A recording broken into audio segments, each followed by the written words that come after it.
FBI officers ये देख परेशान थे कि जिस जेल में किसी कैदी को खुला भी छोड़ दिया जाए वो फिर भी भाग नहीं सकता, वहां अथॉरिटीज की नाक के नीचे से 3 प्रिजनर्स आखिर कैसे भाग निकले। सबसे हैरानी की बात तो ये थी कि अगले 10 घंटों तक जेल अथॉरिटीज को कैसे उनके भागने की जरा बराबर भी भनक ना पड़ सकी। ना सिर्फ FBI बल्कि US की 3 टॉप लेवल एजेंसीज भी इस केस को सुलझाने में एड़ी चोटी के जोर लगा चुकी थी।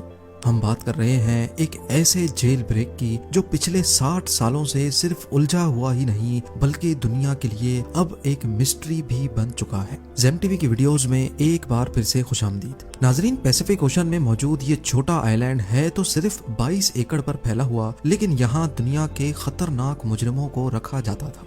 अल्कट्राज के नाम से फेमस ये आइलैंड समंदर में ही एक बहुत बड़े पत्थर पर बना हुआ है। इसी वजह से इसको दी रॉक भी कहा जाता है। एक तो ये आइलैंड दूर दूर तक ओशन से घिरा हुआ है, दूसरा एक्स्ट्रा प्रोटेक्शन के लिए इसके गिर्द 15 फुट ऊंची फेंस भी खड़ी की गई है। जेल सार्जेंट्स की 24/7 मॉनिटरिंग के साथ साथ, क्योंकि ये पैसिफिक ओशन की ओपनिंग में मौजूद है, तेज हवाएं और ऊंची लहरें इस आइलैंड को हमेशा घेरे रखती हैं। इन सब कंडीशंस को देखते हुए 1934 में इसको फेडरल प्रिजन डिक्लेयर कर दिया गया, जहां हद से ज्यादा सिक्योरिटी दी जाती थी। इन शॉर्ट, यहाँ अगर कोई एक बार आ गया तो खुद से निकलना किसी भी सूरत मुमकिन नहीं था। इस जेल को इनएस्केपेबल का दर्जा हासिल था, लेकिन 12 जुलाई 1962 को अल्काट्राज का सारा भरम तब टूटा जब 3 प्रिजनर्स यहाँ की सिक्योरिटी को बड़ी महारत से धोखा देकर फरार हो गए। इस कहानी के मेन किरदार ये 4 लोग हैं, जिनमें जॉन विलियम एंगलिन और क्लियरेंस एंगलिन आपस में भाई हैं। इनको एक बैंक रॉबरी के केस में यहाँ रखा गया था। उसके बाद ये है फ्रैंक मॉरिस, जो 13 सालों की एज से ही ऑन एंड ऑफ जेल की शक्ल देखता रहा है। इसको भी अल्काट्राज में बैंक रॉबरी की वजह से रखा गया था। आखिर में ये है एलन वेस्ट, जो पहले भी कई बार दूसरे जेलों से भागने की कोशिश कर चुका है। इसी वजह से इसको मैक्सिमम सिक्योरिटी के लिए अल्काट्राज में रखा गया। एलन वेस्ट इस जेल में काफी अरसे से है, इसी वजह से इसको जेल के कंपाउंड के बारे में दूसरों से ज्यादा मालूम है। अल्काट्राज से भागने का आइडिया सबसे पहले 1960 में एलन वेस्ट ने ही अपने इन साथियों को बताया था। एलन ने जेल के ब्लॉक बी में एक लूप होल तलाश किया था, जहां से उनका भागना शायद किसी हद तक मुमकिन था। अब मसला ये है कि ये चारों लंच ब्रेक वगैरह में मिलते तो थे, लेकिन इनके सेल्स ब्लॉक बी में नहीं थे। ये चारों कोशिश में लगे रहे कि इनको ब्लॉक बी में शिफ्ट कर दिया जाए। खुशकिस्मती थी इनकी कि जेलर ने इनको ब्लॉक बी में शिफ्ट कर दिया, और वो भी एक दूसरे के बराबर में। इनका पहला टारगेट तो पूरा हो चुका था। चारों प्रिजनर्स एक साथ ब्लॉक बी में शिफ्ट हो चुके थे। अगले 2 सालों तक ये अपने अपने सेल्स के अंदर ही क्या खिचड़ी पकाते रहे, इसकी किसी को कानो कान खबर ना पड़ी। 12 जुलाई 1962 को रूटीन के मुताबिक सुबह के 7 बजे जेल स्टाफ तमाम प्रिजनर्स को उठाने के लिए निकले। असेंबली में काउंटिंग की गई तो इनमें 3 प्रिजनर्स मिसिंग थे। जब स्टाफ ने तमाम सेल्स को दोबारा से चेक किया तो ब्लॉक बी में एंगलिन ब्रदर समेत फ्रैंक मॉरिस को अपने ही बेड पर सोया हुआ पाया। उनको ये बात बिल्कुल भी नॉर्मल नहीं लगी और उन्होंने सेल के अंदर जाकर उनको उठाने की कोशिश की। इसी दौरान वो क्या देखते हैं कि तीनों सेल्स के बेड पे सिर्फ डमी हेड्स पड़े हुए थे। जी हाँ, वो तीनों भाग चुके थे और उन्होंने सोप, प्लास्टर और कंक्रीट के मिक्सचर से बना ये डमी हेड रख दिया था।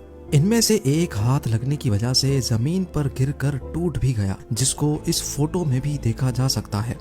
ये मंजर देखकर पूरे जेल स्टाफ के होश खता हो चुके थे।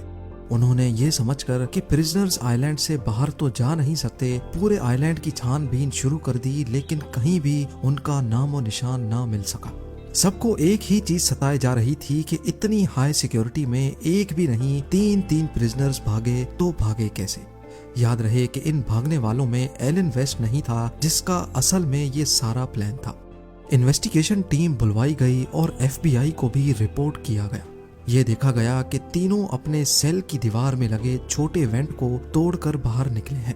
हैरानगी तो तब हुई जब दीवार की परली साइड पर 3 नहीं बल्कि 4 सेल्स के वेंट डैमेज थे।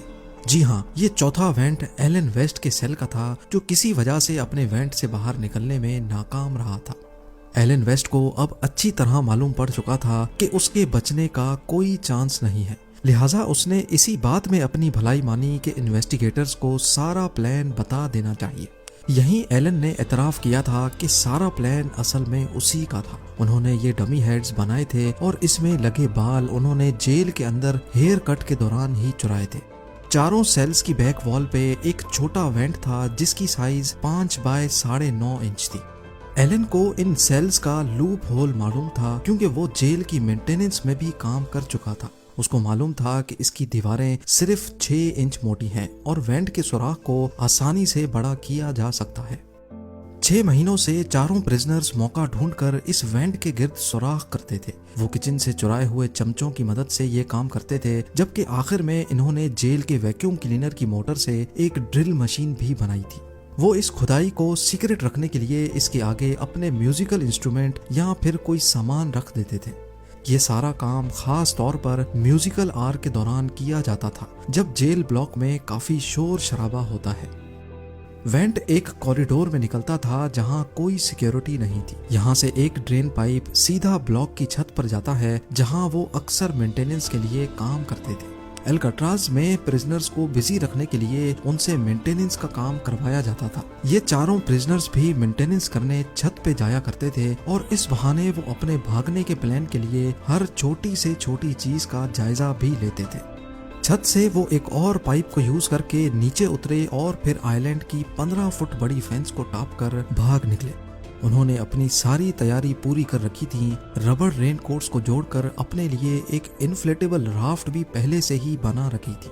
ये रेन कोट्स जेल एडमिनिस्ट्रेशन की तरफ से ही दिए जाते थे, जो वो बहाने बहाने से इकट्ठे करते जा रहे थे। इसके अलावा रेन कोट से ही उन्होंने अपने लिए लाइफ जैकेट की तरह कोई चीज भी बनाई थी, जो कि राफ्ट के काम ना करने पर उनको पानी में डूबने से बचाएगी। पर एफबीआई के लिए असल सवाल अभी तक यही था कि भागने वाले प्रिजनर्स अब कहाँ हैं। उनके चौथे साथी एलन वेस्ट ने बताया कि प्लान के हिसाब से इनको सबसे पहले एल्काट्राज के नॉर्थ में एंजल आइलैंड से गुजरकर मेन लैंड में उतरना था, जहां सिक्योरिटी ना होने के बराबर होती है। वहां से इनको एक गाड़ी और कुछ कपड़े चुराने थे। एल्काट्राज के गिर्द सारे मेन लैंड्स पर छानबीन की गई, लेकिन कहीं से भी चोरी या रॉबरी की कोई रिपोर्ट नहीं मिली। इम्पॉसिबल सिक्योरिटी को चकमा देकर भागने वाले प्रिजनर्स को समंदर निकल गया, या फिर एलन वेस्ट की कहानी भी एफबीआई को चकमा देने के लिए बनाई गई थी। उन तीनों का कहीं कोई नामो निशान नहीं मिल रहा था। ब्लॉक बी की छत पे मौजूद फुटप्रिंट्स, जहां ये सारी चीजें बनाई गई थी, वो सीक्रेट वर्कशॉप और जिस पाइप पर लटक कर वो नीचे उतरे थे उस पर पैरों के निशान देखकर ये तो वेरीफाई हो गया कि एलन वेस्ट की कहानी झूठी नहीं है। अब एफबीआई के साथ साथ coast guards, bureau of prison और यूएस मार्शल सर्विस को भी इस केस में शामिल करके समंदर में प्रिजनर्स को ढूंढना शुरू कर दिया गया, पर उनको कहीं भी ना प्रिजनर्स मिले और ना ही कोई राफ्ट या फिर लाइफ जैकेट। ये पुलिस केस से हटकर अब एक मिस्ट्री केस बनने जा रहा था। अगले 4 दिनों में कोस्ट गार्ड्स को तैरता हुआ लकड़ी से बना एक पैडल मिला, जो कि माना जाता है कि उस राफ्ट का ही पार्ट है। उसके बाद रेन कोट से बने 2 बैग्स भी मिले, जिसमें प्रिजनर्स का पर्सनल सामान जैसा कि फैमिली फोटो और लेटर्स वगैरह मौजूद थे। इससे ये अंदाजा लगाया गया कि तीनों प्रिजनर्स जिंदा मेन लैंड पर नहीं पहुंचे, क्योंकि ये आइटम्स ऐसे हैं जिनको कोई भी प्रिजनर आसानी से नहीं छोड़ता। कोई भी डेड बॉडी 2 दिनों के बाद पानी के सरफेस पे फ्लोट करने लगती है, लेकिन अगले कई महीनों तक इन्वेस्टिगेशन टीम को ना कोई बॉडी मिली, ना कोई बॉडी पार्ट। एक थ्योरी ये भी है कि तीनों प्रिजनर्स राफ्ट से नहीं तो स्विम करके मेन लैंड पहुंच गए होंगे, क्योंकि 1962 में एस्केप के बाद एफबीआई ने एंगलिन ब्रदर्स की फैमिली पर कड़ी नजर रखी हुई थी। उनके एक भतीजे डेविड विडनर ने एफबीआई को बताया कि जॉन और क्लेरेंस के बड़े भाई ने मौत के वक्त अपनी बहनों को बताया कि उनके भाई सही सलामत मौजूद हैं और वो उनके साथ कांटेक्ट में है।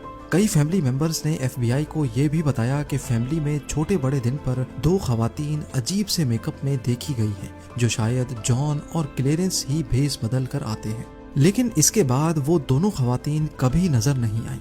इसके अलावा एस्केप के 15 सालों के बाद एंगलिन ब्रदर्स के कजन ने ब्राजील में दोनों भाइयों को एक क्लब में देखा और उनकी फोटो भी कैप्चर कर ली। उनकी फैमिली का भी यही मानना है कि ये एंगलिन ब्रदर्स ही हैं, लेकिन यूएस मार्शल सर्विस के इन्वेस्टिगेटर्स का मानना है कि इस फोटो में जो शख्स दिख रहे हैं इनकी एज एंगलिन ब्रदर्स से मैच नहीं होती।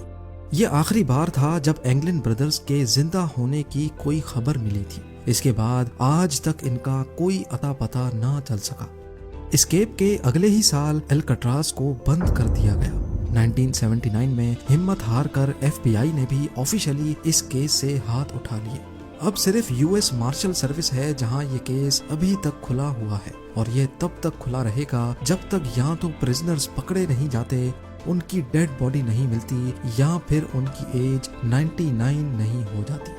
अल्काट्राज आइलैंड को आज एक नेशनल पार्क में बदल दिया गया है, जहां टूरिस्ट ब्लॉक बी की उन्हीं सलाखों को देख सकते हैं जहां 60 साल पहले एंगलिन ब्रदर्स, फ्रैंक मॉरिस और उनके साथी एलन वेस्ट कैद हुआ करते थे। उम्मीद है जेम टीवी की ये वीडियो भी आप लोग भरपूर लाइक और शेयर करेंगे। आप लोगों के प्यार भरे कमेंट्स का बेहद शुक्रिया। मिलते हैं अगली शानदार वीडियो में।